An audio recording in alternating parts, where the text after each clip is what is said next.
I have kept my diary every single day for the last 4 years.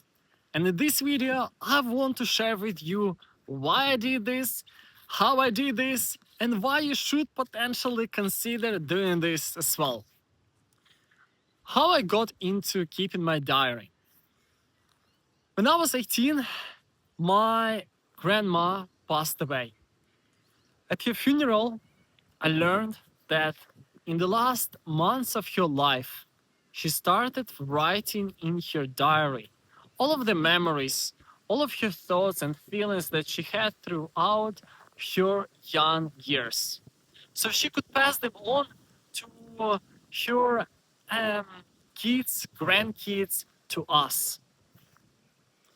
And it struck me, how cool would it be if she started doing this when she was my age, when she was 18, and how cool would it be to learn about what she had to go through her challenging years.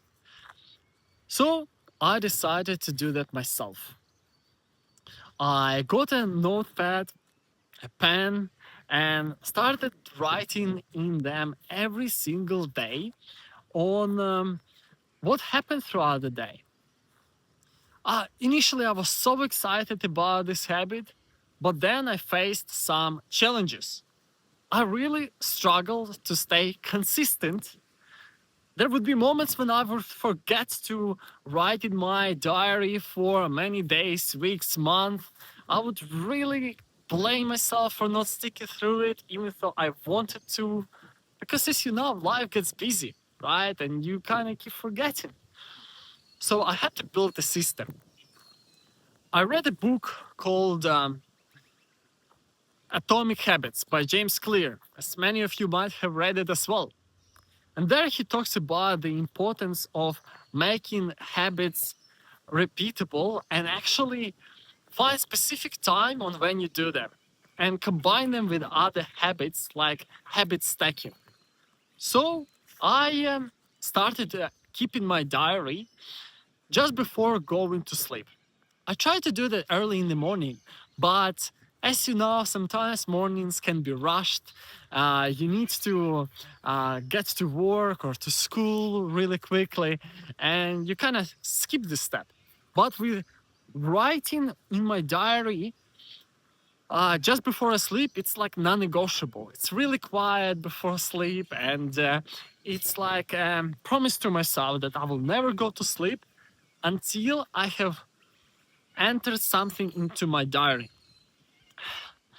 Secondly, I realized that writing things down by hand can be way more challenging than doing this digitally. Because sometimes you don't have the access to a proper table. Let's say when you are on the plane or when you travel, commute, and so on, it can be really challenging to um, write things down, get a table where, yeah, and write them by hands. Even though it's very beneficial to do it by hand, but it's so hard to stick to consistently. So now I usually keep my journaling on my phone, and I use a specific app called Diarium.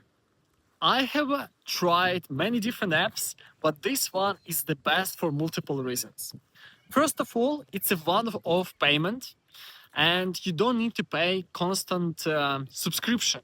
And as you know, with all of the subscriptions, they all add up. And it could be one of the reasons why people quit journaling, because you pay every month $5, $10, and these amounts do add up. But with this app, it's like $20, and after that, you don't pay. And by the way, I'm not affiliated with them. I'm just a really faithful customer, and I'm really grateful for the product that they have built. Secondly, there is a function that shows what happened the same day.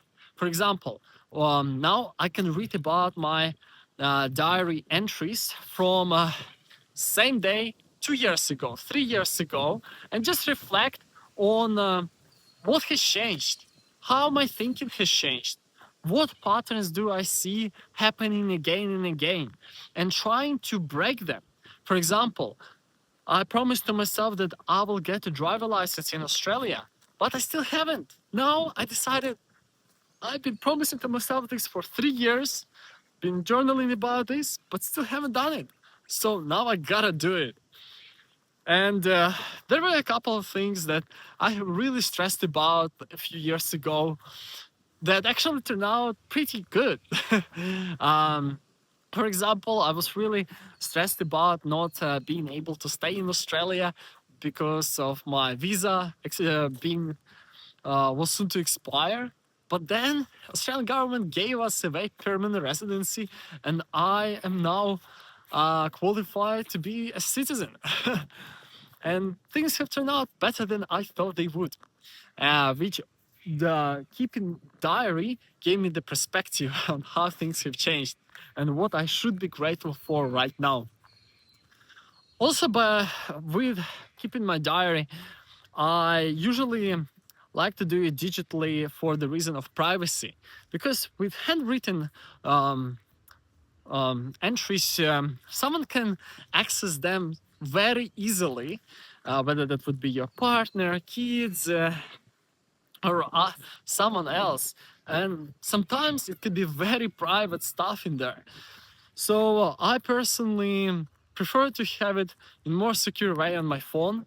And also I like to back it up on a regular basis on the cloud. So in case if I lose my phone or the app shuts down, I still have the access to all of the memories that I have accumulated for many years. I also like to attach a photo to each diary entry that you can't really do by doing them in handwritten notes, because photo gives me like helps me to remind what happened the day and where I took this photo. You can even see the location. You can attach basically each diary entry to the location where you took the photo, which also is really cool way to capture your memories when you travel and you wanna kind of document this. And now I can see, for example, what day I was in which city in my Europe trip, or when I did my bikepacking trip, and where I stayed at the specific day, and where did I actually complete my diary entry, which is fascinating feature that I really love. And overall, I'm really looking forward to reading my diary entry in 5, 10 years from now and reflecting on what's happening today and how things will change, whether for the better or for the worse. So,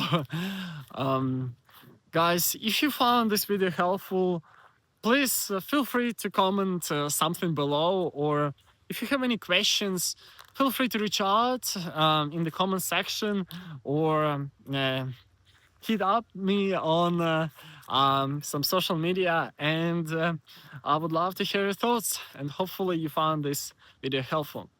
Thank you guys, and I will see you in the next video.